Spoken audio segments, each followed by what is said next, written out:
Okay, talk to you about your dead father, I assume? Tammy has barely left her lounge, or left the lounge since her father died. You often see her solemn face in the windows peering out at the colony like a ghost. She hardly talks to anyone unless they talk to her first. Yeah, go talk to her first.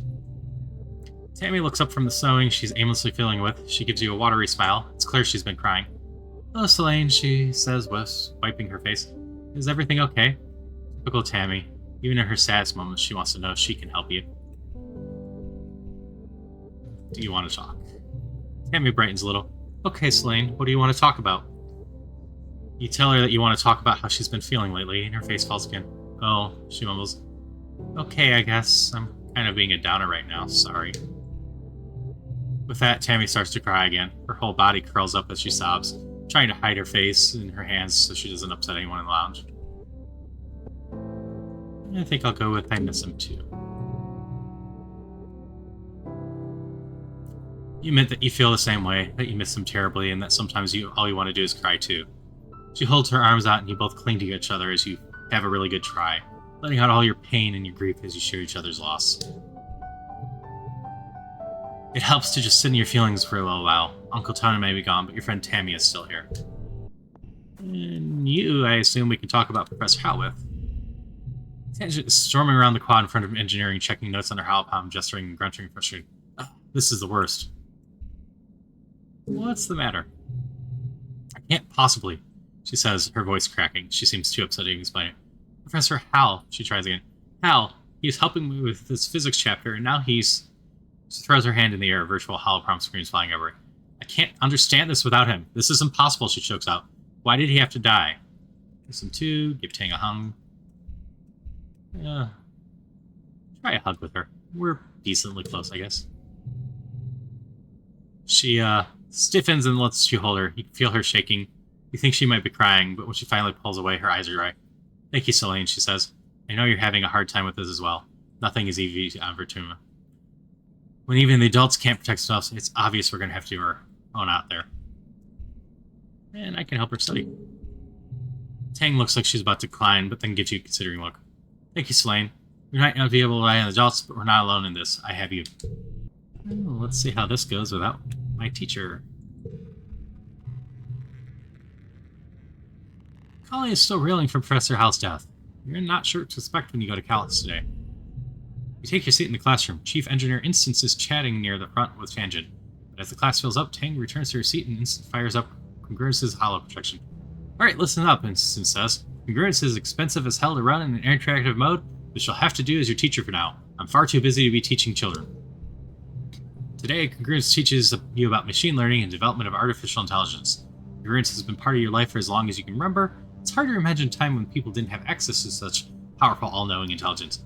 How did people used to learn anything? You've been having weird dreams as usual. They seem to get worse around glow. You wake from a dream that has tears drying on your face, that you can't remember why, just that you were terrified. Whatever it was, it felt real enough that for a moment you'd just lie in your bed with your eyes closed and try to calm your breathing. You blurrily rub your eyes and... Surprise! So it's your birthday. Your dad leaps on your bed and gives you a big cuddle. Happy birthday, little tomato head. 12 years old. Wow, can you believe it? No, your mom answers for you laughing as she hands you your presents. It's just yesterday, Aunt was showing me how to change your diaper. Because it's your birthday, your parents have brought in food from the canteen so you can all eat together on your bed. As you stuff your face with savory tofu chunks, you open your presents. Which one is your favorite? I think I have a lot of yellow cards, so let's go with the red card one. I taught the nanoprint in the pattern based off pictures from expeditions, your dad says, watching you play with it. They called a spectrographer, he continues. See, it looks like it's wearing glasses on top of its 5 eyes. They said it's because the lenses are outside of its eyeballs. Isn't that wild? Nothing like that on Earth. As your dad clears away the wrapping paper and the dishes from breakfast, your mom folds her hands on the table and gives you a serious look. Uh-oh. So, she says, we've been here 2 years now. I know your dad and I have always said you're in charge yourself, but we've been keeping an eye on you. A loving eye, your dad interjects, stuffing wrapping paper into the recycling bin. Trusting, gentle eye. Professor Hal used to tell us all the time about how hard you were trying at school, your mom continues. That's great. Your dad and I are really proud of you. Working might seem fun and grown up when you're a kid, But if you want to do more than manual labor, you'll need some book smarts too. Your dad joins in again. So it's time to start thinking about how you're going to contribute to the colony when you're older. At the look at your face, he laughs. Don't worry, we're not going to make you get a job right now. We're just asking what you want to be when you grow up. Farmer like you two? Nope, I can't do that. A teacher like Professor Hal? I could do that. Parent with like 10 kids? Could do that. I have enough time for 30 apparently. Captain of the sports ball team? Could do that. Famous idol? A monster hunter? Governor?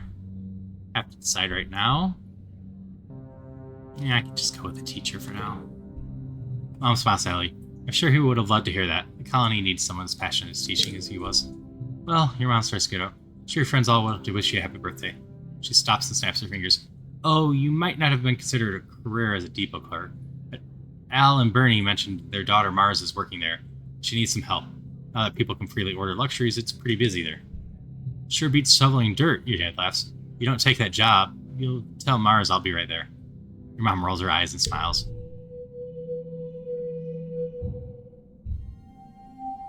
You should have known better, Tangent, you hear as you walk past the laboratory. Curious, you listen to the door. Chief Engineer instant sighs. I know you meant well, but your presumption has cost us 3 months of work.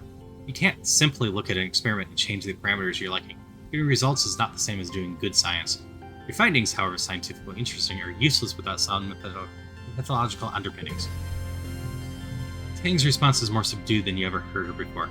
I'm sorry, Chief Engineer, she mumbles, looking down at the floor. I recognize the error of my ways. I should hope so, Instant replies, pitching the bridge in her nose with her fingers.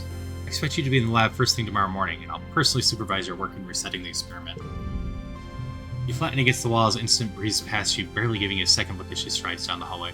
You poke your head inside the laboratory where Tang scowls and wipes her eyes. What do you want? What are you working on? Cheer up. Be better the second time around. Yeah, let's go with that. Tang nods. You're right. The first experiment was plagued by inefficiencies, she says, pushing herself off the apparatus. That's why I changed it in the first place. The new experiment, I can eliminate those inefficiencies from the start. Thank you, Selene. You may have saved me 3 months of work. Losing the data was my fault, Tang continues. I wanted to prove I'm not the little kid from biology class, that I'm ready to work hard and really make great discoveries. Dr. Insys has always been there for me. When I was a kid, and now, when my mother's gone, she's the only one adult in the colony who sees what I could become, she says. She believes what I can be better than what I am. I've always been that way. I just really want to impress her. You will. Tang has been great with. I sure hope so.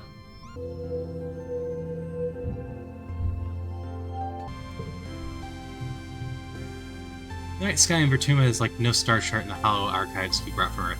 You're not even certain if the stars you're seeing are new ones entirely, or if the same ones you've seen from a different angle, but the wormhole actually spat you out as a mystery. You know, some of the adults are working on reading radiation levels from various stars, guessing which ones they are, and using them to triangulate where you are. It's a downright frightening amount of math.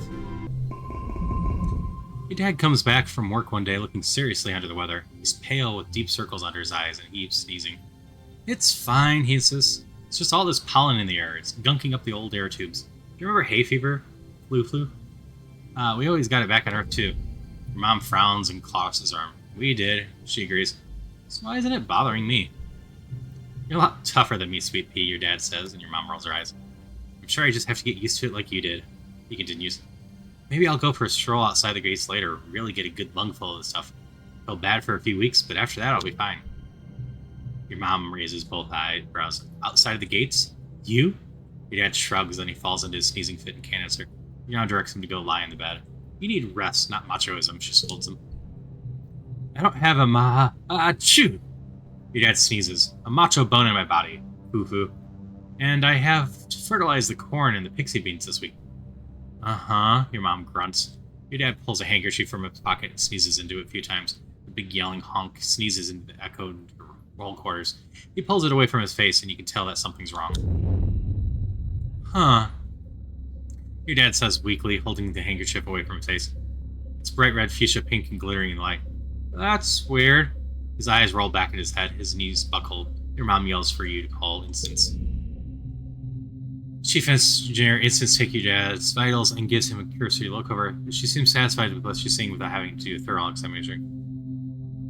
The explorers have started calling this shimmer, she says, shining a light down your dad's throat. It's looking a little better, but not much. It's airborne environmental toxin, likely in the pollen fog. Will he be okay? Dad?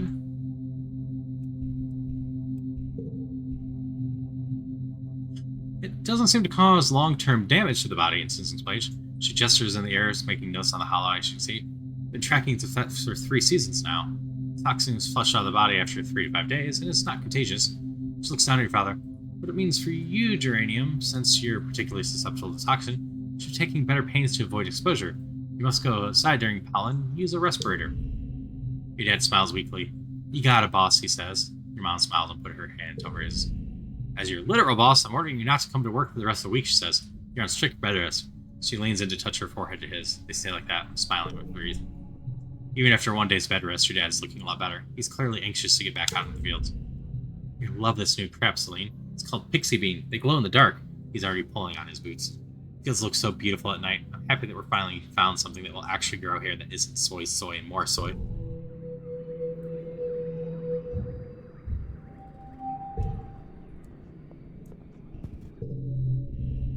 Your hello pump pulses with a message from Tang. Hello, Celine. You're not occupied. Could I ask your assistance in the lab? Thanks, Nefas. Tangent. Typical Tang, but her asking for help was something so rare that you can't help but head over right away. You find her hunched over a spectrometer, making notes on the hollow screen. Oh, you're here, she says, blinking rapidly. She looks like she's been awake for days, wrinkled, a little shiny, and with the wild-eyed look of someone who needs a cup of bleep tea. Amos is good, just happen to be nearby. How can I help? Guess what?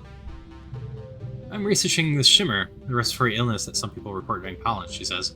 I'm loath to admit it, but I need your assistance. She takes 4 files with swabs inside and puts them into your hands. I need recent saliva samples from both you and your father, she says. There must be a reason why he's so susceptible to shimmer and you're not. You share half of your genetic code with him. There must be some marker we can compare between the 2 samples. Then, she continues pulling another vial from the rack of test tubes. Finish this to yourselves. Wait 3 days and take the samples again. That should be able to determine if anything in your body chemistry has changed. Tang looks at you very seriously, cutting through her varying expression. There's something going on here, she whispers. Something really big. You begin to realize this is about more than just curing a disease. She squeezes your hand so hard it almost hurts. Unlocking the secrets of Shimmer, who it affects, and why, it could lead to a greater understanding of all life in Fortuna. And knowledge. Knowledge is more than power, Celine. It's control. Okay, I'll do it. Thank you, Tang says. I've been searching so hard I think my eyes are going to fall out of my head. For what? Well, for the end of debilitating disease is a pretty good reason, but Tang just shakes her head at herself before you can answer. We're at a disadvantage here, she mutters. We're fighting blind. We need to understand this planet. We're going to get out of control. My stress is 90. I don't have enough for this. After I have tangent with schoolwork, but she just shrugs you off. I'm not working on school anymore, she says. Chief Entrance says I'm smart for my age. My talents are wasted on school. She opens her halopon and shows you some of her lab notes. Ugh, it's so much work though. She complains, honestly, maybe it would be better to be like everyone else. Unintelligent people seem happier. Just then, I'm imagining Nougat go tearing by with a sports ball, hollering at the top of the lungs. Tinctures. Second thought, forget that I said that. Keep on being smart, thank you. What's the next thing I need to get in there? Breathing 80. Planets like a body, Tang muses. We're a foreign invader, so much like a virus. Also like a virus, we seek to appropriate the system of this planet for our own gain, co-opting its growing cycles, using its resources to build, etc. She crosses her arm, looks thoughtfully towards the wilderness. Any wonder we've prompted an immune response?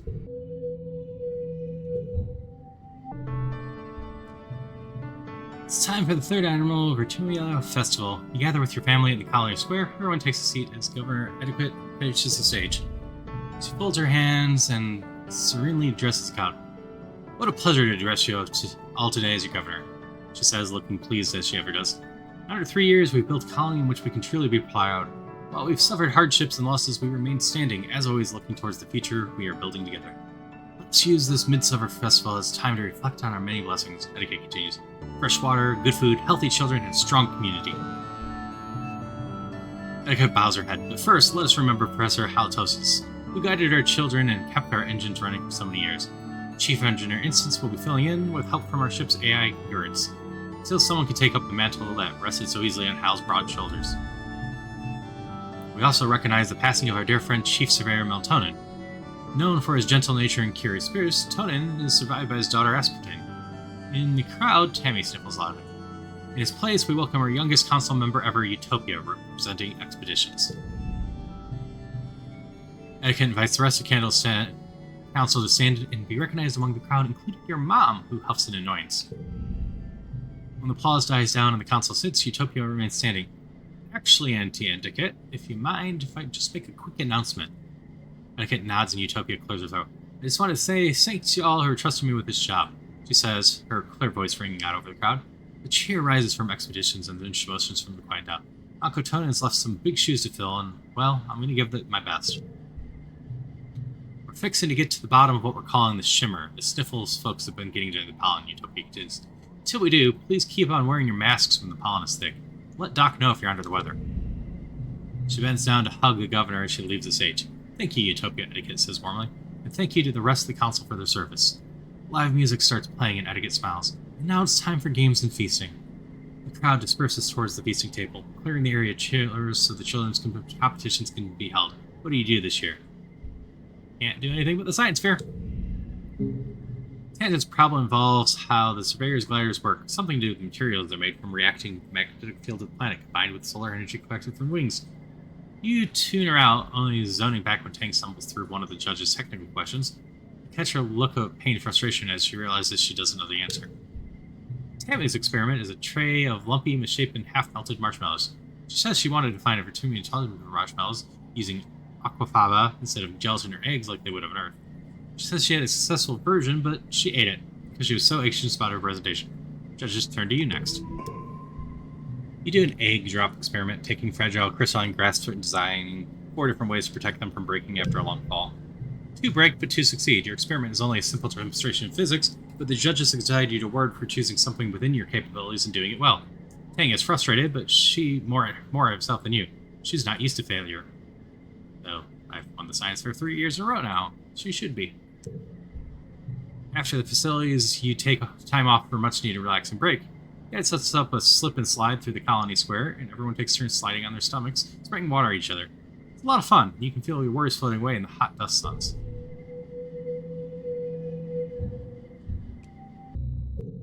This should unlock my next engineering part. Currents is everywhere at all times, and everyone's hollow palms, guiding the sprayers, and doing calculations in the lab. And yet, she's never impatient or too busy with help you, even if you bombarded her with questions. One day you ask her what she dreams about. She tells you that she dreams about electric sheep, naturally. Yeah, that's the next engineering perk. Let's get me another bonus starting card. Cal spends a lot of time in the creche when he's not busy in the gardens. He likes to bring Tammy things to make her happy, even if it's just a warm cup of soup from the kitchens or a weird bug he found. Tammy's always really happy to see him, though, and treats every present like it's the best thing on the planet. Time to do a little more babysitting. Most kids in the creche go home at the end of the workday to be with their parents, but some live there full time. And triplets, for example, as well as orphans from the wormhole crash, and children whose parents have simply opted to have them raised in the communally instead. You've heard that orphanage on Earth could be troubled, but here in the creche, everyone is cared for equally. They're lucky, in a sense. In the creche, they have a huge family and so many siblings to play with. You and Tammy are putting 2 of these creche kids to bed. Tammy is cuddled up with one of them, reading the book out loud. Tonight's story, Tammy begins, is about one little Vecubot named Litter. One night while Litter was charging, there was a power surge in her charging station. Zap! Tammy tickles the children for emphasis. And the next morning when Litter woke up, well, instead of cleaning, she decided to go on a grand adventure. Tammy makes the story up as she goes. She has a Vecubot venture all the way out of her genoponics dome to the other side of the colony to meet her cousin bots in engineering. Everything goes wrong and the little Vecubot gets scared and lost. After Captain Etiquette saves her from and brings her back to genoponics, the Vecubot vows to never go exploring again and lives happily ever after. The 2 kids are sound asleep. You're so great with kids. Thanks, Elaine, Tammy blushes. I can't wait to have kids of my own. I want at least 5. Maybe even more even. Annie says I could have as many as I want, and she and the other creche parents will help raise them all together. I think I like that. Now let's continue questing this. Colony's robots are definitely feeling the strain of life on Vertuma. Though far less advanced than the currents, they're still too complicated to simply nanoprint new ones. Every time one goes permanently out of commission, life on the colony gets a little bit harder. You study their inert bodies in class, trying to figure out how to prolong the lives of the ones you have left, or or possibly make new ones.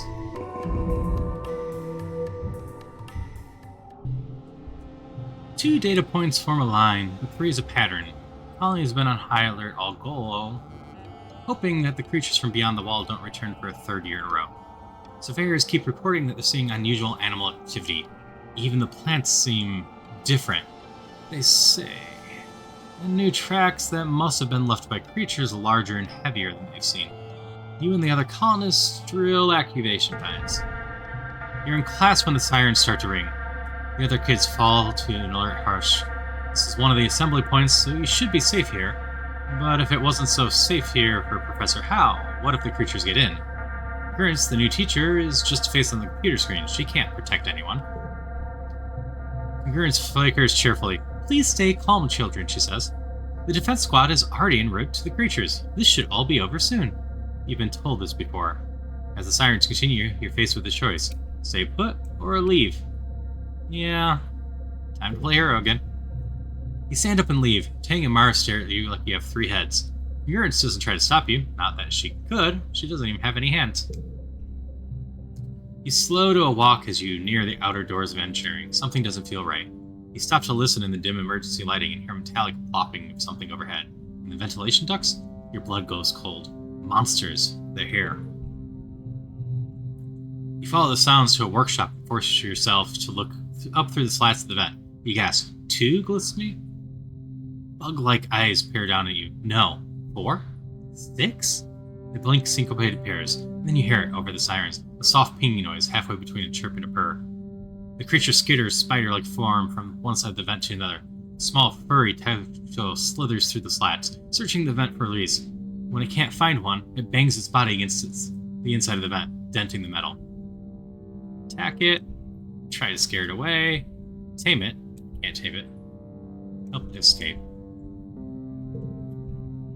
Seems like the right thing to do. You open the side door, bend the vent, and carefully shoo the creature outside. It runs over the outer wall, flattens the body, and burrows through a hole. At least you figured out how it got in.